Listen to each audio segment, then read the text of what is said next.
الحمدللہ علی احسانہ کہ اللہ کے فضل اور توفیق سے ایک دفعہ پھر اللہ تعالی ہمیں رمضان المبارک کی برکتیں عطا فرما رہا ہے۔ اللہ تعالیٰ نے قرآن مجید میں ارشاد فرمایا ہے کہ یا ایہا الذین آمنوا کتب علیکم الصیام کما کتب علی الذین من قبلکم، اے ایمان والو تم پر روزے فرض کیے گئے ہیں جس طرح کہ تم سے پہلے لوگوں پر فرض کیے گئے تھے، لعلکم تتقون، تاکہ تم پرہیزگار ہو جاؤ۔ روزے کی برکت سے تمہیں تقوی نصیب ہو۔ صوم کا لغوی معنی رکنے کے ہوتے ہیں، یعنی صبح سے لے کر مغرب تک کھانے پینے سے، عمل زوجیت سے رک جانے کا نام روزہ ہے۔ کھانا پینا ویسے بھی اللہ کے حکم سے ہی چاہیے۔ سارے پرندے ہوا میں اڑتے ہیں پر سارے نہیں کھانے چاہیے، وہی کھا سکتے ہیں جن کو شریعت نے جائز قرار دیا۔ بہت سارے جانور زمین میں چلتے پھرتے ہیں پر سارے کھانا مسلمان کے لیے حلال نہیں ہے، وہی کھا سکتا ہے جو کھانے کی اللہ رسول نے اسے اجازت عطا کی۔ مال، پیسہ، دولت ارد گرد بکھرا ہوا ہے لیکن سارا ہمارا نہیں۔ ہم وہی کھا سکتے ہیں جو ہمارے رب نے ہمارے لیے جائز رکھا ہے اور جو ہمارا حق ہے۔ کھانا پینا پہلے بھی مسلمان کا اللہ کی مرضی سے ہی ہے۔ ہر چیز ہر شے کھا سکتا نہیں ہے، بس رمضان میں ایک پابندی اور لگا دی کہ جو جائز بھی ہے، جو حلال بھی ہے، جو طیب بھی ہے، بس تمہارے رب کی مرضی ہے کہ تم نے صبح سے لے کر مغرب تک وہ بھی نہیں کھانا۔ بس پہلے بھی پابند ہے اللہ کے حکم کے، اور رمضان میں ایک پابندی اور کرنی ہے اور روزہ رکھنا ہے۔ اور اس روزہ کتنی کو محبوب چیز ہے، اللہ کو کتنی کو پسند ہے۔ نسائی میں حدیث ہے، ایک صحابی نبی کریم علیہ السلام کے حضور حاضر ہوئے اور عرض کی، یا رسول اللہ صلی اللہ تعالی علیہ وسلم، مجھے کوئی ایسا عمل بتائیں جو مجھے نفع دے۔ مطلق اعمال میں سے جتنے بھی اعمال موجود ہیں اللہ کی رضا کے لیے کرنے والے، ان میں سے اس نے کسی عمل کا انہوں نے سوال کیا۔ عرض گزار ہوئے، یا رسول اللہ صلی اللہ تعالی علیہ وسلم، کوئی عمل بتائیں جو مجھے نفع دے۔ تو اللہ کے حبیب علیہ السلام نے فرمایا، روزہ رکھ، اس کی مثل دوسرا کوئی عمل نہیں ہے۔ روزہ اتنا بڑا عمل ہے، انسان کو نفع دینے والا، مسلمان کو فائدہ پہنچانے والا، کہ اس جیسا دوسرا کوئی عمل یہ حدیث میں حضور علیہ السلام نے بیان کی۔ اب روزہ اتنی بڑی سعادت ہے، اور کرنا کیا ہے؟ اللہ کے حکم سے کھانا پینا ہے۔ جس وقت اس نے کھانے سے روک دیا اس وقت رک جانا ہے، جس وقت اجازت دی ہے اس وقت کھا لینا ہے، لیکن نفع اتنا ہوگا کہ حضور فرماتے ہیں اس جیسا دوسرا عمل ہی کوئی نہیں۔ اتنا فائدہ مند کام ہے۔ روزے بڑی غنیمت ہیں۔ رمضان المبارک کا مہینہ بڑی سعادت ہے۔ آپ اندازہ فرمائیے کہ نبی پاک علیہ السلام نے، حضرت سلمان فارسی رضی اللہ تعالیٰ عنہ فرماتے ہیں، رمضان سے ایک دن پہلے خطبہ دیا تھا باقاعدہ، اور ہمیں حضور نے رمضان کی عظمتوں سے آگاہ کیا تھا۔ رمضان المبارک سعادت افروز گھڑیاں ہوتی ہیں، اس کا لمحہ لمحہ برکت ہوتا ہے، اس کی ایک ایک ساتھ خدا کا انعام لے کے آتی ہے۔ رمضان المبارک کی ایک ایک گھڑی بخشش، مغفرت، اللہ کی عطا، اللہ کا کرم، اللہ تبارک و تعالیٰ کی رحمتوں سے بھرپور ہوتی، ایسے جیسے چاروں جانب خدا کی رحمت کا می برس رہا ہوتا ہے۔ بس جن کی جھولیاں پھیلی ہوئی ہوں گی اور جن کے دامن کھلے ہوئے ہوں گے، وہ اپنے دامن رحمت الہی سے بھرپور کر لیں گے۔ لیکن سادی سی بات ہے بھائی، جو آدمی سویا رہے، غافل رہے، اٹھ کے اپنے کمرے کا دروازہ ہی نہ کھولے تو سورج جتنا مرضی چمک رہا ہو اسے کوئی فائدہ حاصل ہوتا نہیں، اسے کوئی روشنی نصیب ہوتی نہیں، کیونکہ وہ تو اٹھا ہی نہیں، جاگا ہی نہیں، بیدار ہی نہیں ہوا۔ صبح کی آب و ہوا بڑی ٹھنڈی ہوتی ہے، بڑی صحت افزا ہوتی، لیکن اگر کوئی لوگ غافل ہی رہے اس میں اور صبح اٹھے ہی نہ، سیر کرے ہی نہ، فجر کو نکلے ہی نہ، اس کی غفلت اس پر طاری رہے، تو جتنا مرضی صبح کا سویرا ہو، جتنی مرضی راحتیں اور رحمتیں ہوں، اسے اس سے نفع حاصل ہوتا وہ تو اسی کو ہوگا جو اٹھے گا، آنکھ کھولے گا۔ تو اچھی طرح سمجھ لیجئے گا، رمضان المبارک کی سعادتیں اتنی بڑی ہیں، برکتیں اتنی زیادہ ہیں کہ حضور علیہ الصلوۃ والسلام نے فرمایا نفل کا ثواب فرض کے برابر، فرض کا ثواب 70 گنا بڑھا کے دیا جائے گا۔ لیکن اگر کوئی غافل کا غافل ہی رہا، اس بیچارے کا موبائل رمضان میں بھی بند نہیں ہوا، لا یعنی بے مقصد بے معنی چیزیں، لغویات اور عبث چیزوں میں اس نے رمضان بھی گزار دیا، تو سعادتیں تو برس رہی تھیں، سورج تو نور کا چمک رہا تھا، روشنی تو پھیل گئی، سعادت افروز گھڑیاں تو آ چکی تھیں، پر اس نے اپنی آنکھ کو ہی نہیں کھولا، غافل کا غافل رہا، تو اسے کچھ میسر آ سکتا، کچھ غفلت دور کرنی پڑے گی۔ اب دیکھیے ہمارے ہاں محفل ہوتی ہے، لوگ گلیاں سجانی شروع کرتے ہیں 1 یا 2 دن پہلے، کسی گھر میں شادی ہوتی ہے تو لوگ گھر کا آنگن، صحن، چھت اور سامنے والی دیوار سجانا شروع کرتے ہیں 2-3 دن پہلے، اس سے زیادہ نہیں۔ بڑی خاص بھی کو محفل ہو تو 1-8 دن پہلے لائٹنگ لوگ کرتے ہیں کہ پتہ چلے یہاں ذکر رسالت مآب صلی اللہ تعالی علیہ وسلم کیا جائے گا اور یہاں حضور کے تذکار کیے جائیں گے۔ 2-4 دن پہلے اگر کہیں لائٹنگ ہو جائے تو لوگ کہتے ہیں یار کوئی کمال ہی بات ہے کہ اتنے دن پہلے یہاں اتنی روشنیاں نظر آ رہی ہیں، کوئی انفرادی کام ہے، اس پر نظر جاتی ہے۔ آپ ذرا رمضان کی شان تو دیکھیں، حضور فرماتے ہیں سارا سال جنت سجائی جاتی ہے، کس لیے؟ حضور فرماتے ہیں رمضان المبارک کے لیے، سارا سال جنت سجا دی جاتی، اس کو تیار کیا جاتا ہے رمضان کی سعادت افروز گھڑیوں کے لیے، ان مقدس ایام کے لیے جو لے کر رمضان سایہ فگن ہوتا ہے، اس کے لیے پورا سال جنت کو سجایا جاتا ہے، تزئین و آرائش کی جاتی ہے، اور رمضان آتا ہے تو کریم کے کریمانہ فیصلے ہونے شروع ہو جاتے ہیں۔ کریمانہ فیصلے،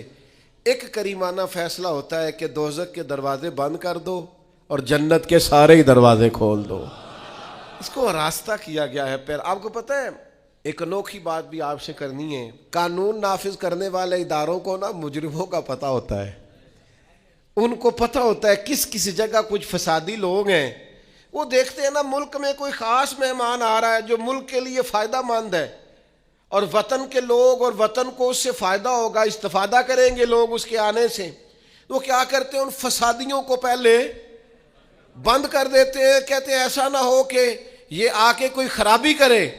وہ منع کر دیتے ہیں۔ تو یاد رکھ لیں، سمجھ لیں، حضور فرماتے ہیں شیطان کو بھی قید کر دیا جاتا ہے۔ رمضان آنے والا ہے تو اللہ شیطان کو قید کر دیتا ہے، جکڑ دیتا ہے۔ فرمایا رمضان آ رہا ہے اور میرے بندوں نے اپنی بخشش کرانی ہے، انہوں نے میری عبادت کرنی ہے، انہوں نے روزے رکھنے ہیں، انہوں نے آ کر کے اللہ کے حضور معافیاں مانگنی ہے، اور رمضان کی ہر رات میں 70 ہزار یا بلا مثال و بلا تشبیہ اللہ جانے کتنے بے حساب لوگوں کی رب نے بخشش کرنی ہے۔ تو یہ شیطان بڑا مکار ہے، یہ کھلا ہوا دشمن ہے، کوئی خرابی نہ کر دے لہذا پہلے اسے باندھ دو، خرابی نہ کرے کسی قسم کی اسے باندھ دیا جاتا ہے۔ مہمان بھی آ گیا، خرابی کرنے والا بھی باندھ دیا، لیکن اگر فائدہ لینے والے پھر بھی فائدہ نہ لیں تو پھر ان سے کہا جائے گا کہ تمہارے پاس اب کوئی بہانہ بچا نہیں ہے، اب تمہارے پاس کوئی کسی قسم کا عذر باقی نہیں ہے، اب تو یہ تھا کہ تمہیں بخشش کرانا چاہیے تھی، استغفار پڑھنا چاہیے تھی، دعائیں کرنا چاہیے تھی، قرآن مجید کی تلاوت کو کثرت سے کرنا چاہیے تھا، لیکن چونکہ اب تم یہ بھی نہیں کہہ سکتے کہ مجھے شیطان نے گمراہ کر دیا، وہ تو باندھ دیا گیا ہے، اب تو فسادی کو ویسے ہی کنٹرول کر دیا گیا ہے۔ اب بھی تم اگر سوئے رہے، اب بھی اگر تم نے غفلت کی، اب بھی چھوٹے موٹے بہانے کر کے تراویاں چھوڑتے رہے، اب بھی ذرا ذرا سی سستیاں کر کے ادھر ادھر نکلتے رہے، اس کا مطلب یہ ہے کہ پھر تم استفادہ کر سکے، تم نے سستی کا مظاہرہ کیا، تم نے اور اب دیکھیں جب اتنے بندوبست کیے تمہارے لیے، ثواب بھی بڑھا دیا، اجر بھی بڑھا دیا، تمہارے لیے جو فساد پیدا کرنے والا شیطان تھا وہ بھی قید، لیکن اگر تم پھر بھی عمل نہ کرو، پھر بھی مسجد نہ آؤ، تو پھر حدیث پاک سن لیں اس طرز کی، شاید یہ منفرد حدیث ہے کتب احادیث اور تقریباً تمام کتب احادیث میں موجود ہے۔ حضور علیہ الصلوۃ والسلام نے صحابہ سے فرمایا سارے مسجد میں جمع ہو جاؤ میرے ممبر کے پاس، لوگ جمع ہو گئے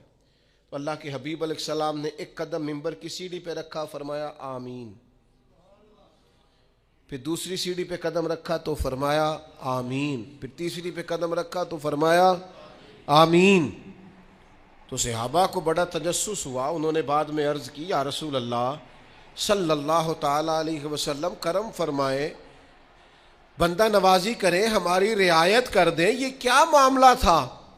تو حضور فرمانے لگے میرے پاس حضرت جبریل امین حاضر ہوئے،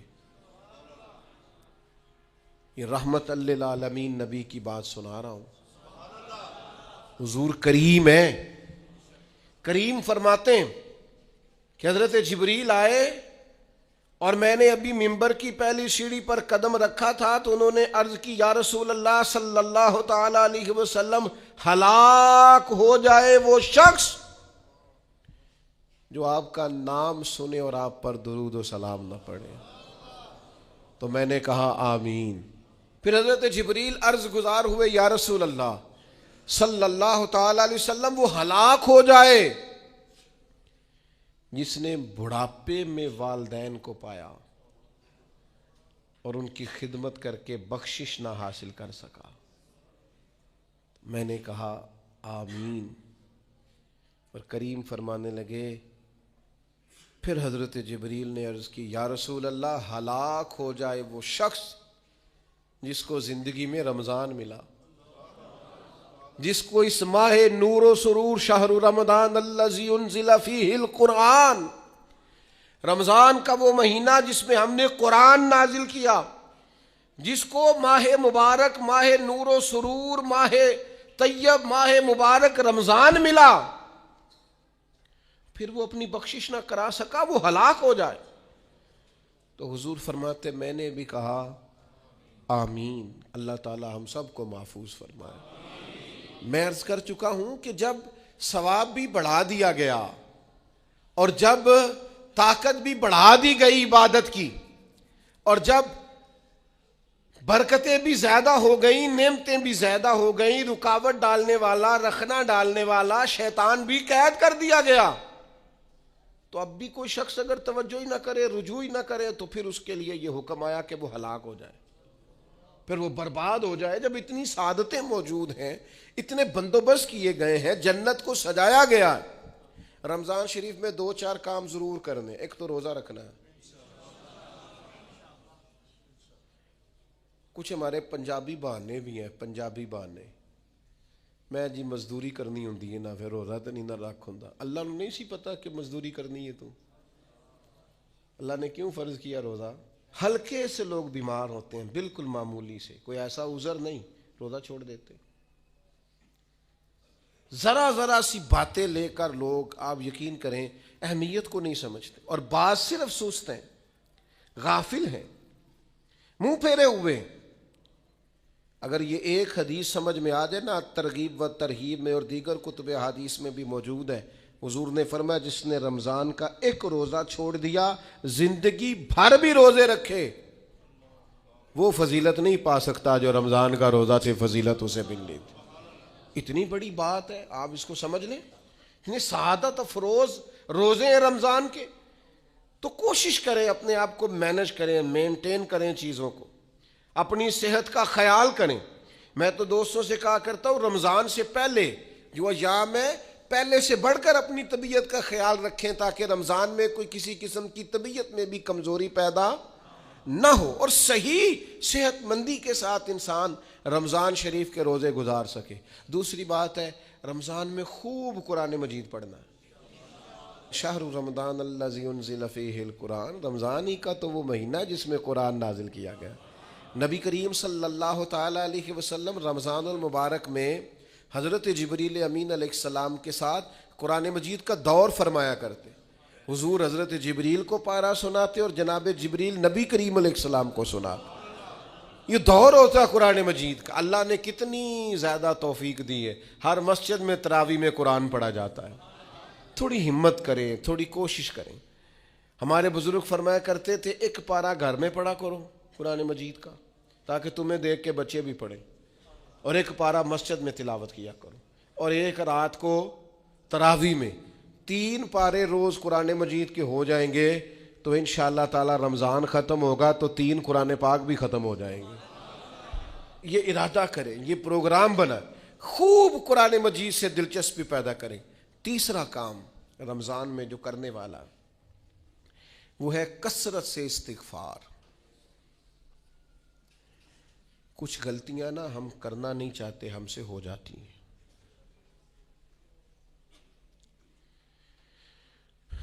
کچھ غلطیاں ایسی ہیں جو ہم بڑی بڑی کر چکے ہیں لیکن ہمیں یاد ہی نہیں، بھول گئے۔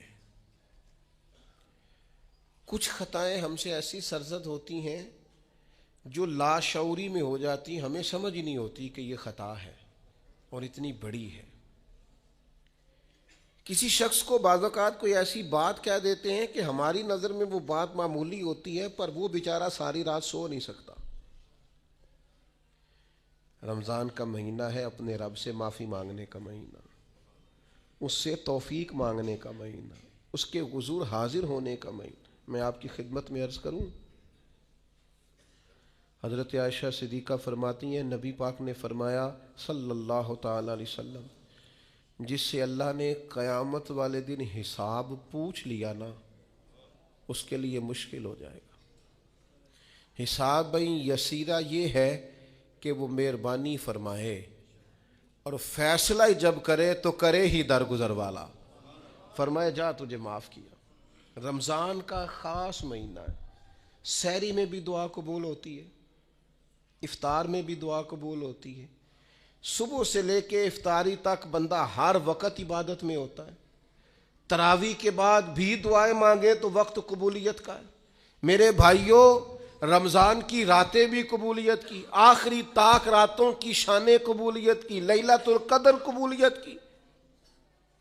اس دفعہ جھک نہ جائیں اس کی بارگاہ میں سجدے میں، رو رو کے معافی مانگ نہ لیں اس سے۔ ہم برے نہیں ہیں، چاہتے نہیں ہیں، پر ہمارے وجود سے کچھ غلطیاں ہو جاتی ہیں، ہمارے سینوں میں کچھ پچھتاوے ہیں، کچھ من میں باتیں ہیں۔ اس دفعہ اس کے حضور عرض نہ کریں کہ کچھ کمیاں رہ گئی ہیں، دل نہیں کرتا تھا ایسا ہو پر انجان تھے، نہ چاہتے ہوئے بھی کمزوریاں ہو گئیں۔ رمضان آ رہا ہے، بڑا گولڈن چانس ہے، بڑا خوبصورت موقع۔ بھائیو، رمضان کی ہر سحری کے بعد رب سے معافی مانگیں۔ آپ کو پتہ ہے اتنی بڑی امت مسلمہ لیکن ہر گلی میں کمزور ہے، ہر جگہ رسوائیاں ہمارے ساتھ چمٹی ہوئی ہیں، ہم چاہ کے بھی اپنے بھائیوں کی مدد نہیں کر سکتے۔ میرے پاس ایسے ایسے جوان آتے ہیں جو کہتے ہیں ہمیں بتائیں نا ہم فلسطین کے لیے کیا کر سکتے، ہمیں بتائیں نا۔ یہ ہماری بے بسی، یہ ہماری غلطیوں کا نتیجہ ہے۔ تو خوب استغفار کریں، اپنی کوتاہیوں کی معافی مانگیں۔ رمضان کی ہر صبح میں، ہر شام میں، ہر دن میں، ہر رات میں مصلی بچھا بچھا کے عرض گزار ہوں کہ مالک تو ہمیں معاف فرما، اور میں آپ سے ایک اور بات بھی عرض کروں، شیخ ابو الحسن کو میں پڑھ رہا تھا تو روتے جا رہے تھے، روتے ہی جا رہے تھے، روتے ہی جا رہے تھے۔ ایک شام تو ان کے کچھ لوگوں نے ان سے کہا کہ حضور اس قدر زیادہ آہوزاری؟ تو فرمانے لگے میری بس اتنی خواہش ہے کہ جب میں اپنے رب سے ملوں نا تو میرا رب مجھے ناراض نہ ملے۔ تو میں ہر وقت اس لیے تڑپتا ہوں کہ میرے اندر جو کوتاہیاں مجھ سے ہو گئی ہیں میرا مالک وہ مجھے معاف کر دے۔ ہم نے کوشش کی ہے زندگی میں ماں باپ کی خدمت کرنے کی، لیکن نہیں، ہم سے ان کے حق ادا نہیں ہو سکے۔ کوشش کی ہے بہن بھائیوں پر توجہ دینے کی، لیکن حق ادا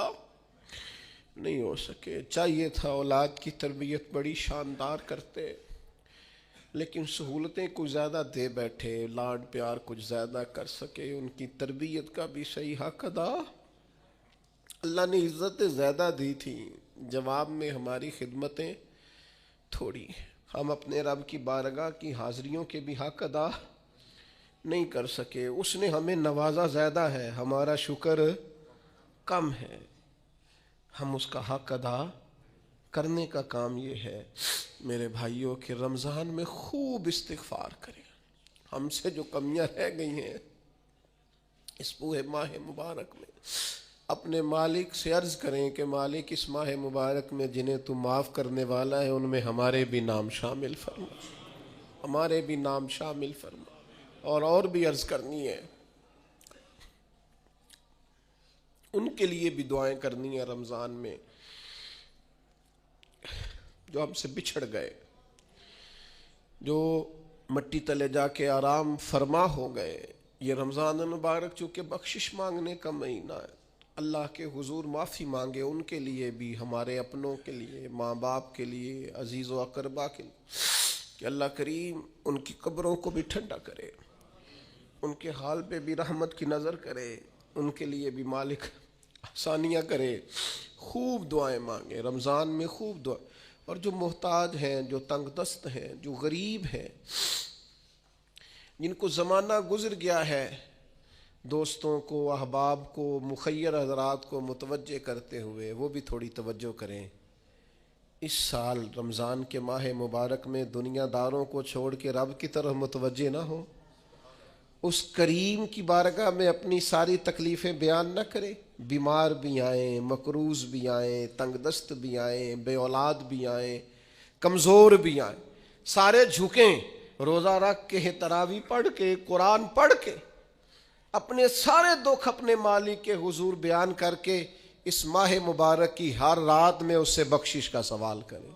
رحمت کا سوال کریں، کرم کا سوال کریں۔ وہ بڑا ہی کریم ہے۔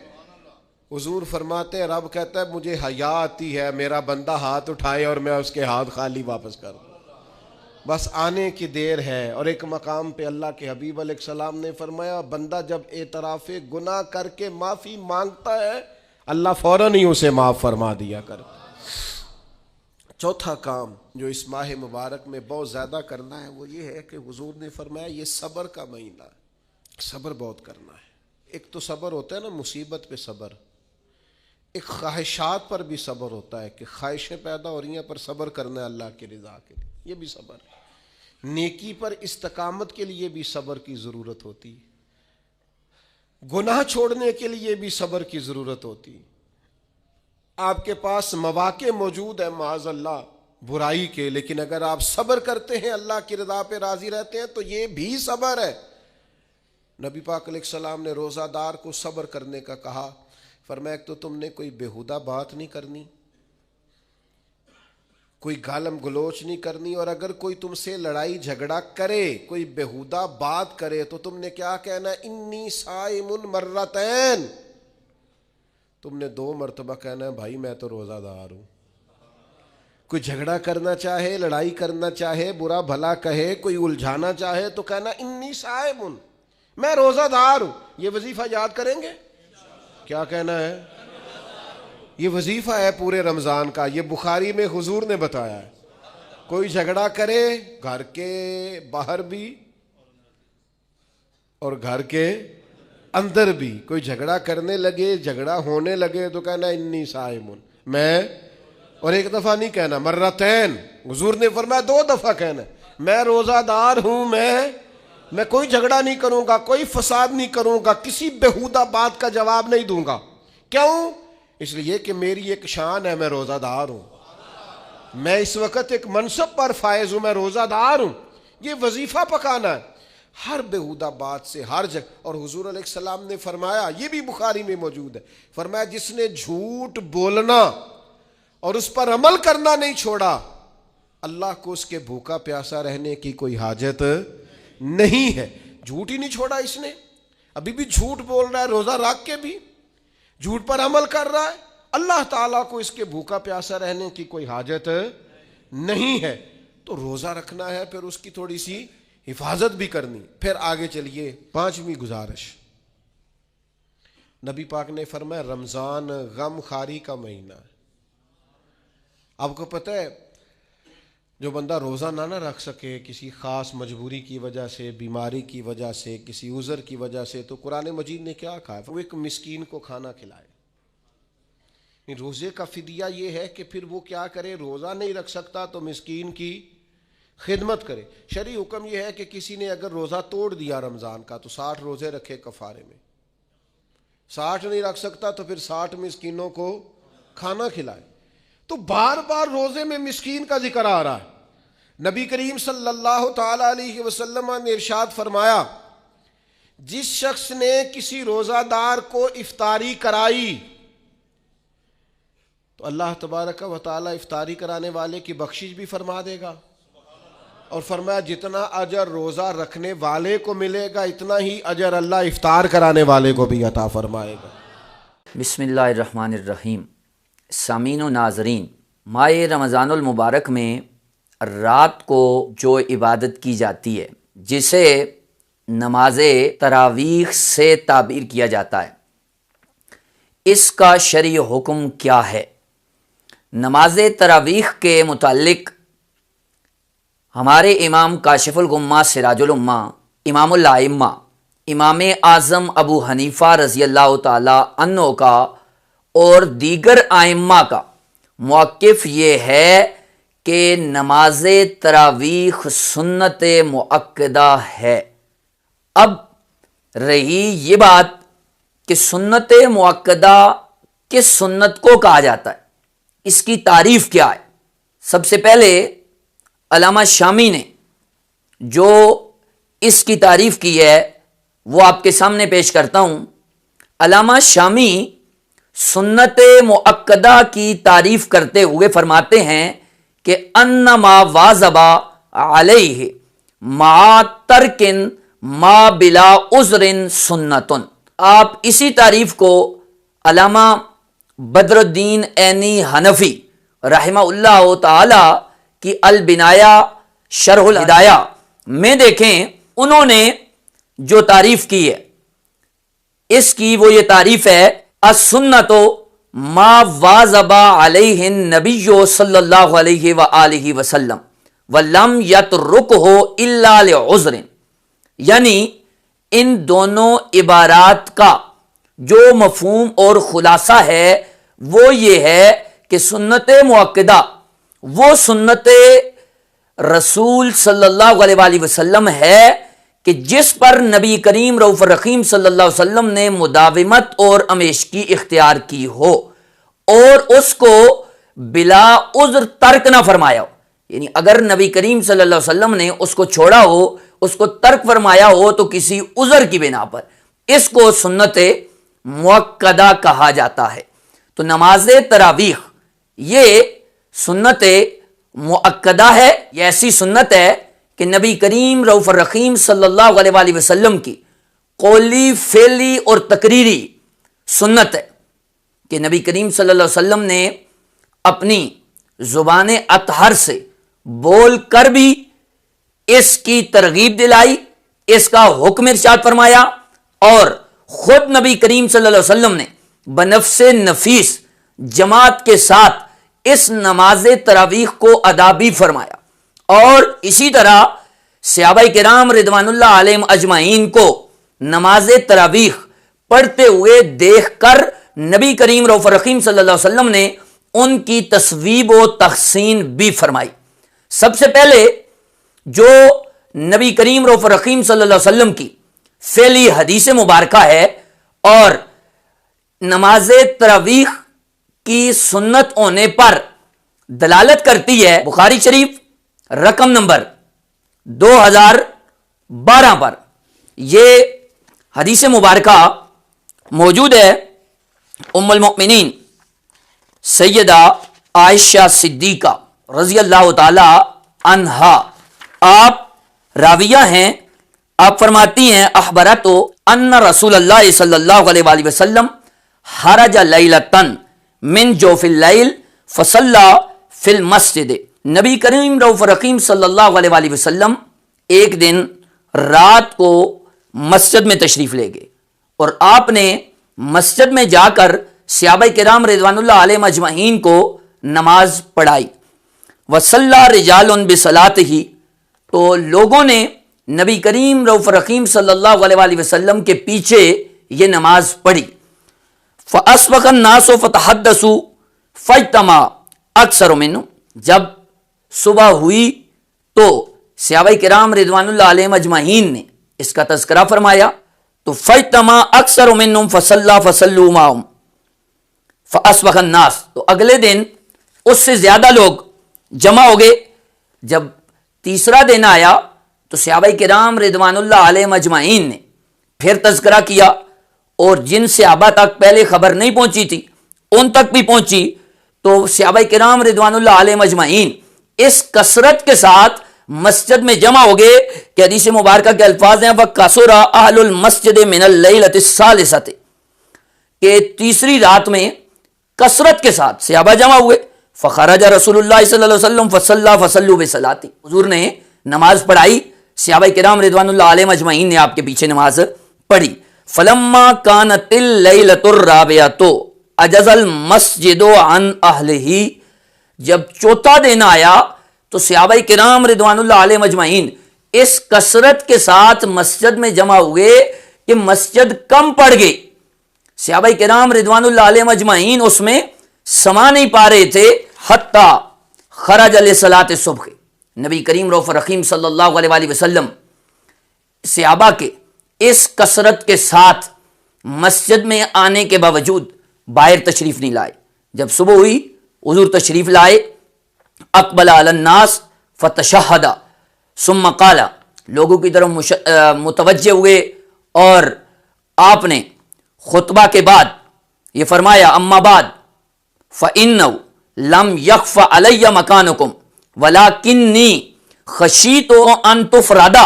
علیکم فتعجزوا عنہا، نبی کریم صلی اللہ علیہ وسلم نے فرمایا کہ رات کو ایسا نہیں تھا کہ مجھے تمہارے جمع ہونے کا علم نہ ہو،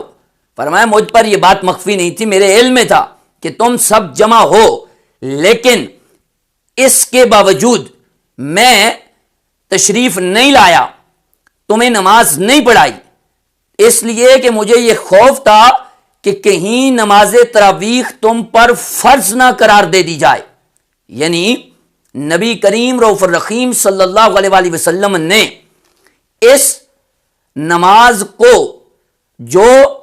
ترک فرمایا تو یہ عذر تھا کہ کہیں تم پر فرض قرار نہ دے دی جائے۔ یعنی اس سے بڑا عذر کیا ہوگا کہ حضور فرما رہے ہیں اگر یوں ہی آپ تشریف لاتے رہتے اور لوگ آ کے نماز پڑھتے رہتے تو حضور کو یہ خوف لاحق تھا کہ یہ امت مسلمہ پر کہیں فرض ہی نہ ہو جائے، تو اس لیے نبی کریم صلی اللہ علیہ وسلم نے اس کو ترک فرمایا۔ اب یہ حدیث مبارکہ امام بخاری رحمۃ اللہ تعالی علیہ لائے ہیں، کتاب و صلاۃ التراویح ہے، اور پھر اس کے بعد جو باب امام بخاری رحمۃ اللہ علیہ نے قائم کیا ہے وہ باب بھی یہ ہے کہ باب و فضل من قام رمضان، اور اس کے تحت اس حدیث مبارکہ کو لائے۔ تو امام بخاری رحمۃ اللہ علیہ کا کتاب التراویح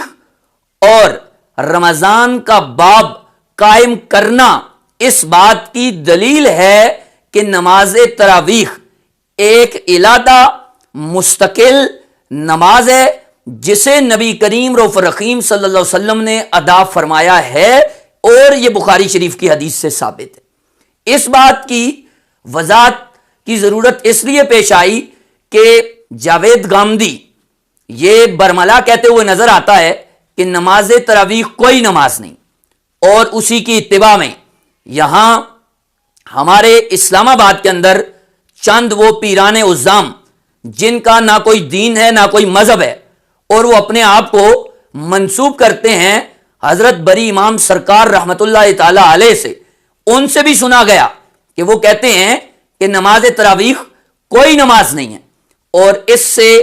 تھوڑا نیچے آ کے مرزا منگول یہ کہتا ہوا نظر آتا ہے کہ نماز تراویح یہ نفل نماز ہے، پڑھ لی تو بہتر ہے، نہ پڑھی تو کوئی حرج نہیں ہے۔ تو اس لیے یہ بتانا ضروری ہے کہ یہ مستقل نماز ہے، اور ہے بھی ایسی جو سنت مؤکدہ ہے۔ سنت مؤکدہ وہ سنت ہوتی ہے کہ اگر تو کسی عذر کی بنا پر، کسی مجبوری کی بنا پر اس کو چھوڑ دیا جائے تو کوئی مسئلہ نہیں، لیکن اگر کوئی بندہ جان بوجھ کر بغیر کسی عذر کے سنت مؤکدہ کو ترک کرتا ہے تو گناہگار ٹھہرے گا، اللہ تبارک و تعالیٰ کے ہاں اس کی پکڑ ہوگی۔ نبی کریم رؤوف رحیم صلی اللہ علیہ وسلم کی یہ حدیث مبارکہ جو ہے، جو بخاری شریف سے میں نے پیش کر دی آپ کے سامنے، اور پھر نبی کریم رؤوف رحیم صلی اللہ علیہ وسلم نے ترک کی علت بھی بیان فرما دی، فرمایا مجھے یہ خوف تھا کہ کہیں تم پر فرض نہ ہو جائے، تو اس لیے میں نے اس کو ترک کیا۔ اور یہ تو ہوئی نبی کریم رؤوف رحیم صلی اللہ علیہ وسلم کی فعلی حدیث۔ اب آئیے کہ نبی کریم رؤوف رحیم صلی اللہ علیہ وسلم کی قولی احادیث بھی موجود ہیں کہ جن احادیث میں نبی کریم رؤوف رحیم صلی اللہ علیہ وآلہ وسلم نے نماز تراویح کو ادا کرنے کا حکم ارشاد فرمایا۔ کتاب و صلاۃ تراویح بخاری شریف، باب و فضل من قام رمضان، اور رقم نمبر ہے 2008، اور حدیث مبارکہ کے راوی ہیں سیدنا ابو ہریرہ رضی اللہ تعالیٰ عنہ۔ ابو ہریرہ رضی اللہ تعالیٰ عنہ روایت کرتے ہیں قال سمعت رسول اللہ صلی اللہ علیہ وسلم یقول لرمضان من قامہ ایمانا و احتسابا غفر له ما تقدم من ذنبہ، کہ حضرت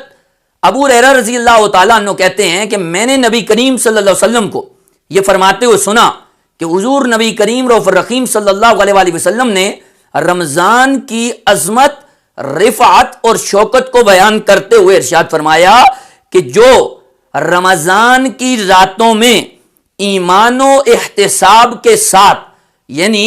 ایمان کے ساتھ اور اس نیت کے ساتھ کہ اللہ تعالیٰ اس کو اس پر اجر و ثواب عطا فرمائے گا، اور اخلاص کے ساتھ، للہیت کے ساتھ نماز تراویح ادا کرے گا تو اللہ تبارک و تعالیٰ اس کے گزشتہ تمام گناہوں کو معاف فرما دے گا۔ اور اب یہ یہاں پر کوئی میری رائے نہیں ہے، یہاں پر اس حدیث مبارکہ سے قبل علامہ بدر الدین عینی رحمہ اللہ تعالی عمدۃ القاری میں یہ رقم فرماتے ہیں کہ قال الکرمانی اتفقوا علی ان المراد بقیامہ صلاۃ التراویح، یعنی میں نے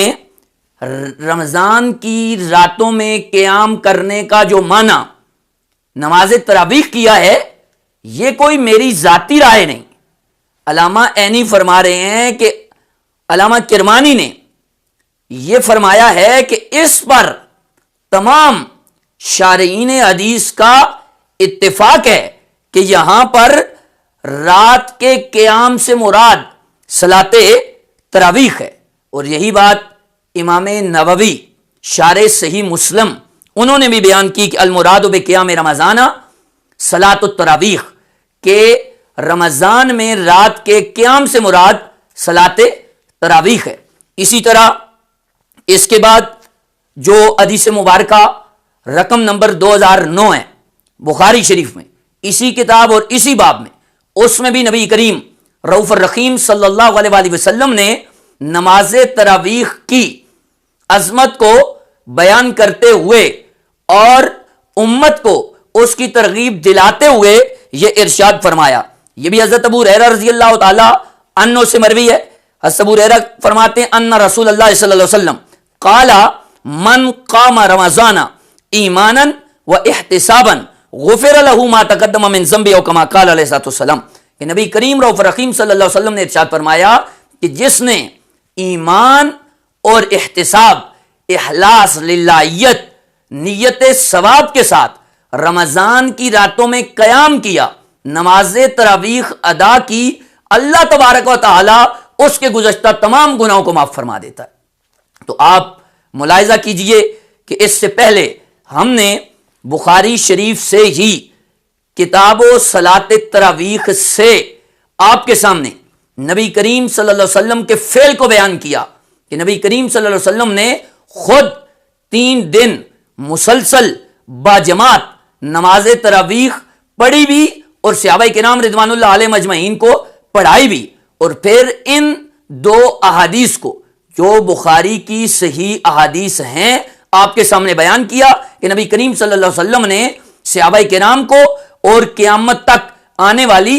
امت کو نماز تراویح کی ترغیب بھی دلائی اور اس کا حکم بھی ارشاد فرمایا. اب آئیے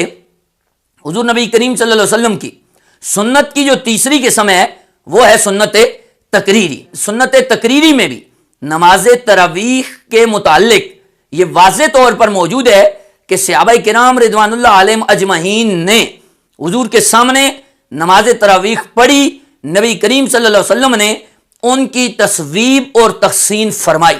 حدیث مبارکہ السنن الکبریٰ للبہقی اس میں موجود ہے اور جلد نمبر ہے 2، صفحہ نمبر ہے 186 اور رقم نمبر ہے 4611. حدیث مبارکہ یہ ہے کہ صحابی رسول فرماتے ہیں خرجا رسول اللہ صلی اللہ علیہ وسلم ذات لیلۃ فی رمضان فرآ ناسا فی ناحیۃ المسجد یصلون قال ما ہؤلاء قال قائل یا رسول اللہ صلی اللہ علیہ وسلم ہؤلاء ناس لیس معهم قرآن وابی بن کعب یقرأ وهم معه یصلون بصلاۃ. اب یہ حدیث مبارکہ یہ ہے کہ نبی کریم رؤوف رحیم صلی اللہ علیہ وآلہ وسلم ایک دن رات کے وقت رمضان المبارک میں مسجد میں تشریف لائے. آپ نے دیکھا کہ کچھ لوگ جمع ہو کر مسجد کے ایک کونے میں نماز ادا کر رہے ہیں. نبی کریم صلی اللہ علیہ وسلم نے فرمایا کہ یہ کیا کر رہے ہو؟ تو ایک شخص نے عرض کی یا رسول اللہ صلی اللہ علیہ وسلم یہ کچھ لوگ ہیں جنہیں زیادہ قرآن نہیں آتا، یہ زیادہ قرآن کریم پڑھے ہوئے نہیں ہیں، اور ابی ابن کعب رضی اللہ تعالیٰ عنہ نماز پڑھ رہے ہیں اور یہ اپنی اپنی نماز حضرت ابی ابن کعب رضی اللہ تعالیٰ عنہ کے پیچھے پڑھ رہے ہیں. اب یہ نماز تراویح کے متعلق امام بہقی السنن الکبریٰ میں لائے. اس کا جو آخری حصہ ہے کہ قال قد احسنوا او قد اصابوا، کہ نبی کریم صلی اللہ علیہ وآلہ وسلم نے جب یہ عمل صحابہ کرام رضوان اللہ علیہم اجمعین کا دیکھا، ان سے پوچھا. امام بہقی آ کر میں تبصرہ کرتے ہوئے فرماتے ہیں کہ نبی کریم صلی اللہ علیہ وسلم نے اس کو ناپسند نہیں کیا بلکہ آپ نے ان کی تصویب فرمائی، فرمایا تم نے درست کیا، ان کی تحسین فرمائی، فرمایا کہ تم نے اچھا کیا. اور حدیث مبارکہ کے متعلق بھی امام بہقی رحمہ اللہ فرماتے ہیں ھذا حدیث مرسل حسن، کہ یہ حدیث مرسل ہے اور ایک سند کے مطابق یہ حدیث حسن ہے. تو عرض کرنے کا مقصد یہ ہے کہ حضور نبی کریم صلی اللہ علیہ وسلم کی قولی، فعلی اور تقریری سنت سے ایک حد تک نماز تراویح پر مواظبت اور ہمیشگی ثابت ہے، جو ذکر کردہ صحیح احادیث سے آپ کے سامنے پیش کی گئی. اور رہی بات جو اس کے علاوہ خصوصی طور پر مواظبت اس سنت پر، وہ نبی کریم صلی اللہ علیہ وسلم کے صحابہ کرام رضوان اللہ علیہ مجمعین اور خصوصاً خلفائے راشدین کے عمل سے ثابت ہے۔ یہ بات تو حدیث صحیح میں موجود ہے، جیسے کہ جامع ترمذی رقم نمبر 2676، اسی طرح ابو داؤد شریف رقم ہے 4607، ابن ماجہ رقم نمبر 42، سنن دارمی رقم نمبر 96۔ یہ حدیث مبارکہ موجود ہے کہ نبی کریم رؤوف الرحیم صلی اللہ علیہ وآلہ وسلم نے فرمایا علیکم بسنتی و سنت الخلفاء الراشدین المہدیین۔ حضور نے فرمایا کہ تم پر میری سنت اور میرے خلفائے راشدین مہدیین کی سنت بھی لازم ہے۔ یعنی نبی کریم رؤوف الرحیم صلی اللہ علیہ وآلہ وسلم نے اس صحیح حدیث میں اپنی سنت اور اپنی اتباع کو جس طرح واجب اور لازم قرار دیا، اسی طرح اپنے خلفائے راشدین کی اتباع اور سنت کو بھی واجب اور لازم قرار دیا۔ فرمایا وہ بھی تم پر لازم ہے۔ شارحین حدیث نے اس کے تحت یہ بات واضح الفاظ میں لکھی ہے کہ جس طرح نبی کریم صلی اللہ علیہ وسلم کا طریقہ اور حضور نبی کریم صلی اللہ علیہ وسلم کی سنت واجب الاتباع ہے، اسی طرح آپ کے خلفائے راشدین کی سنت بھی واجب الاتباع ہے۔ اور اس لیے کہ نبی کریم رؤوف الرحیم صلی اللہ علیہ وسلم علیکم کے الفاظ سے اس کے لزوم کو واضح فرما رہے ہیں، اور آپ نے واضح فرما دیا، اس لیے کہ علیکم کا جو لفظ ہے نا، اللہ کے متعلق صدر الشریعہ توضیح تلوی صفحہ نمبر 267 کے اوپر ارشاد فرماتے ہیں کہ اعلی للاستعلاء ویراد بالوجوب فی علی دین لان الدین یعلوہ ویرکبہ معنا۔ یعنی صدر الشریعہ فرما رہے ہیں کہ اعلی جو ہے یہ استعلاء کے لیے آتا ہے اور اس سے مراد وجوب ہوتا ہے۔ جیسے کوئی بندہ کہے کہ علیہ دین، مجھ پر قرض ہے، تو اب وہ دین کو اپنے اوپر لازم کر رہا ہے، اپنے اوپر سوار کر رہا ہے مانن۔ تو اسی طرح علیکم بسنتی و سنت الخلفاء الراشدین المہدیین کے الفاظ سے نبی کریم صلی اللہ علیہ وسلم اپنے خلفائے راشدین کی سنت کو لازم قرار دے رہے ہیں، واجب الاتباع قرار دے رہے ہیں۔ تو اب جب نبی کریم رؤوف الرحیم صلی اللہ علیہ وسلم کے خلفائے راشدین کی سنت واجب الاتباع ہے، تو سیدنا فاروق اعظم رضی اللہ تعالی عنہ نے صحابہ کرام رضوان اللہ علیہم اجمعین کو حضرت ابی ابن کعب رضی اللہ تعالیٰ عنہ کے پیچھے جماعت کے ساتھ نماز تراویح کے لیے جمع فرمایا۔ یہ آپ کی سنت ہے اور یہ ہم پہ لازم ہے، اور پھر اس پہ مواظبت اور ہمیشگی رہی۔ حضرت فاروق اعظم رضی اللہ تعالیٰ عنہ کا دور گزرا، حضرت عثمان غنی رضی اللہ تعالیٰ عنہ کا دور آیا، آپ کا دور گزرا، حضور مولا کائنات سیدنا علی المرتضیٰ مولا مشکل کشا کرم اللہ تعالیٰ وجہ الکریم کا دور آیا، تو تمام خلفائے راشدین کے دور میں اس پر مواظبت اختیار کی گئی، ہمیشگی کے ساتھ اس کو ادا کیا گیا اور لوگوں کو اس کا حکم دیا گیا، جو اس بات کی واضح دلیل ہے کہ نماز تراویح یہ ایسی سنت ہے کہ جس پر صحابہ کرام رضوان اللہ علیہم اجمعین نے واضح طور پر مواظبت اور ہمیشگی اختیار کی، اور خود نبی کریم رؤوف الرحیم صلی اللہ علیہ وسلم کی قولی فعلی اور تقریری احادیث سے بھی ایک حد تک مواظبت واضح ہے، جس سے مسئلہ بالکل کھل کر سامنے آ جاتا ہے کہ نماز تراویح یہ سنت مؤکدہ ہے، جان بوجھ کر اس کو چھوڑنے والا گناہگار ہے اور قابل ملامت ہے۔ ہاں، عذر کی بنا پر کوئی بندہ کبھی کبھی اور ایک دو مرتبہ چھوڑ دیتا ہے تو یہ ایک الگ بات ہے۔ ان احادیث کو سامنے رکھتے ہوئے یہ جو دلائل ہیں کہ حضور کی قولی فعلی تقریری سنت سے نماز تراویح کا ثبوت، خلفائے راشدین کی مواظبت، ہمیشگی، اور پھر اس سے بھی بڑھ کر یہ کہ صحابہ کرام رضوان اللہ علیہ مجمعین کا نماز تراویح کے سنت مؤکدہ ہونے پر اجماع، یہ ایسے دلائل ہیں کہ جن کو سامنے رکھتے ہوئے احناف نے اور دیگر ائمہ نے بھی نماز تراویح کو سنت مؤکدہ قرار دیا. جیسے کتاب الاختیار، یہ اس کے جو مصنف ہیں انہوں نے جلد نمبر 1 صفحہ نمبر 93 پر واضح طور پر یہ لکھا کہ فقہ حنفی کی یہ مشہور و معروف کتاب ہے، اس پر یہ لکھا کہ التراویح سنت مؤکدۃ، کہ نماز تراویح یہ سنت مؤکدہ ہے. اور ساتھ وجہ بھی بیان فرمائی کہ لأن النبی صلی اللہ علیہ وسلم اقامہا فی بعض اللیالی وبین العذر فی ترک المواظبۃ وهو خشیۃ ان تکتب علینا، کہ نبی کریم صلی اللہ علیہ وآلہ وسلم نے اس کو بعض راتوں میں خود قائم کیا کہ نماز تراویح جماعت کے ساتھ پڑھائی اور خود پڑھی.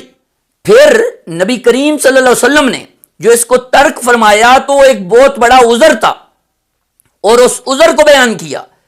کہ کہیں تم پر یہ نماز فرض نہ ہو جائے. وہ خشیۃ ان تکتب علینا، یہ عذر تھا، اس عذر کی بنا پر نبی کریم صلی اللہ علیہ وسلم نے اس کو ترک فرمایا. اور صاحب کتاب الاختیار آپ فرماتے ہیں وواظب علیہ الخلفاء الراشدون وجمیع المسلمین من زمن عمر ابن الخطاب الی یومنا ھذا، کہ نبی کریم صلی اللہ علیہ وسلم کے بعد آپ کے خلفاء راشدین، تمام صحابہ، جمیع امت مسلمہ سیدنا فاروق اعظم رضی اللہ تعالیٰ عنہ کے دور سے لے کر آج تک اس بات پر متفق ہے کہ نماز تراویح جو ہے یہ سنت مؤکدہ ہے. تو یہ اسی طرح صاحب کتاب الاختیار ان الفاظ کے بعد کاشف الغمہ، سراج الامہ، امام الائمہ، امام اعظم ابو حنیفہ رضی اللہ تعالی عنہ سے مروی قاضی القضات قاضی امام ابو یوسف رحمہ اللہ کے حوالے سے نقل فرماتے ہیں کہ قاضی امام ابو یوسف رحمہ اللہ نے امام اعظم ابو حنیفہ رضی اللہ تعالیٰ عنہ سے سوال کیا. آپ فرماتے ہیں سألت ابا حنیفہ عن التراویح وما فعل عمر، کہ حضرت قاضی امام ابو یوسف رحمہ اللہ تعالیٰ نے امام اعظم ابو حنیفہ رضی اللہ تعالیٰ عنہ سے یہ سوال کیا کہ نماز تراویح کا کیا حکم ہے. وما فعل عمر، اور جو سیدنا فاروق اعظم رضی اللہ تعالیٰ عنہ نے کیا ہے تو یہ کیا ہے. تو امام اعظم یعنی وہ بندہ کہ ائمہ فقہ میں جس جیسا امام کوئی نہیں، اور ائمہ میں سے دو امام جو مجتہد مطلق ہیں وہ امام اعظم ابو حنیفہ کے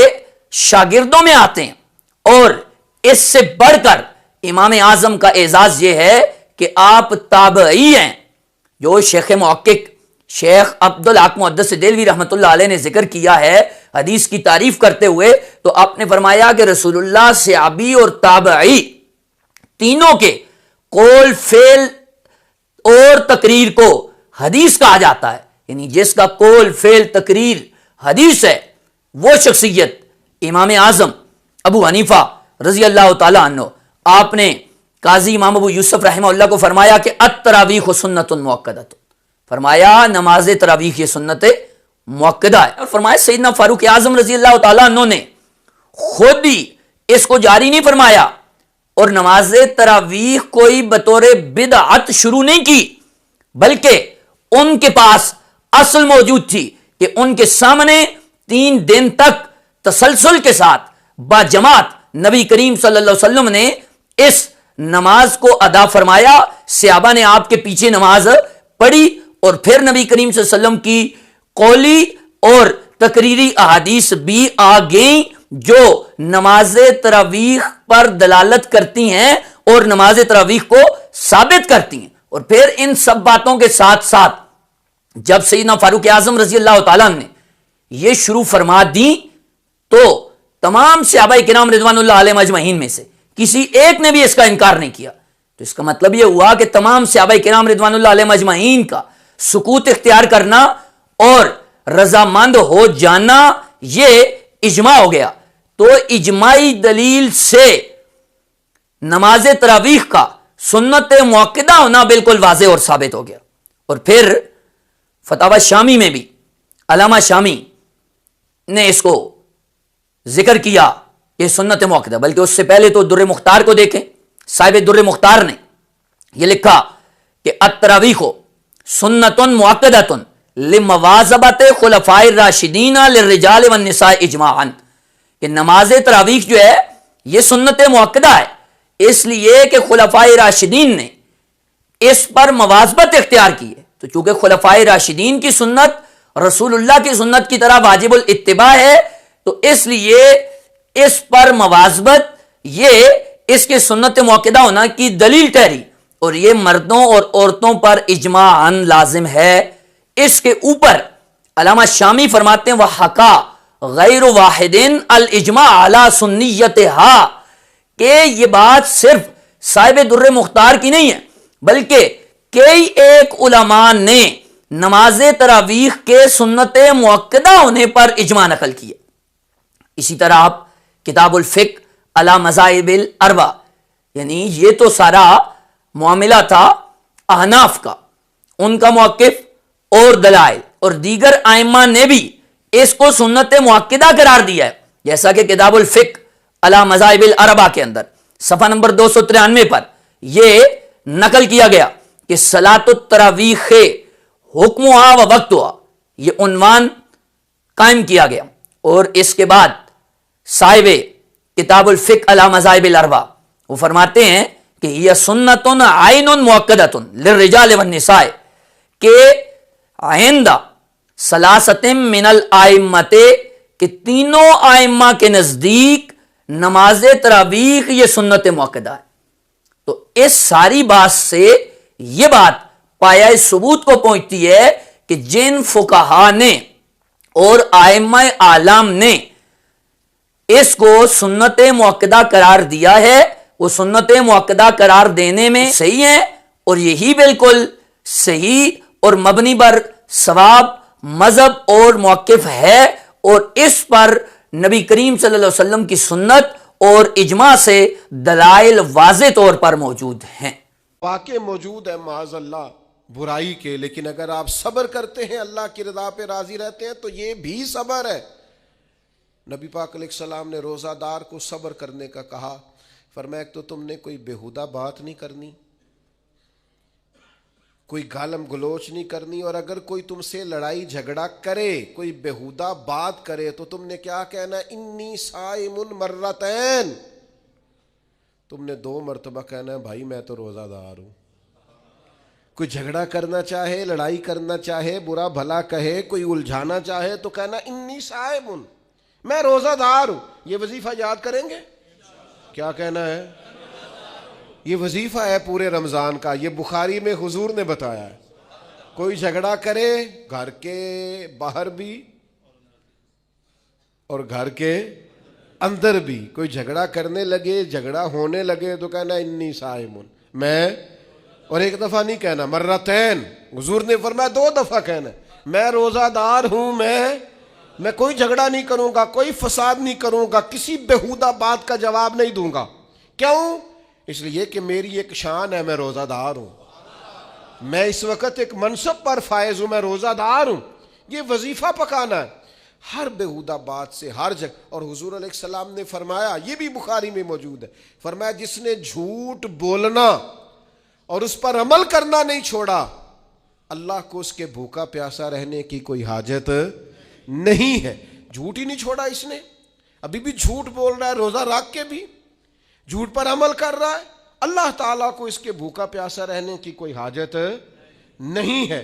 تو روزہ رکھنا ہے، پھر اس کی تھوڑی سی حفاظت بھی کرنی۔ پھر آگے چلیے، 5ویں گزارش، نبی پاک نے فرمایا رمضان غم خاری کا مہینہ ہے۔ آپ کو پتہ ہے جو بندہ روزہ نہ رکھ سکے کسی خاص مجبوری کی وجہ سے، بیماری کی وجہ سے، کسی عذر کی وجہ سے، تو قرآن مجید نے کیا کہا؟ وہ ایک مسکین کو کھانا کھلائے۔ روزے کا فدیہ یہ ہے کہ پھر وہ کیا کرے؟ روزہ نہیں رکھ سکتا تو مسکین کی خدمت کرے۔ شرعی حکم یہ ہے کہ کسی نے اگر روزہ توڑ دیا رمضان کا تو 60 روزے رکھے کفارے میں،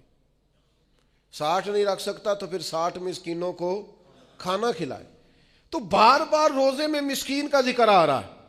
نبی کریم صلی اللہ تعالی علیہ وسلم نے ارشاد فرمایا جس شخص نے کسی روزہ دار کو افطاری کرائی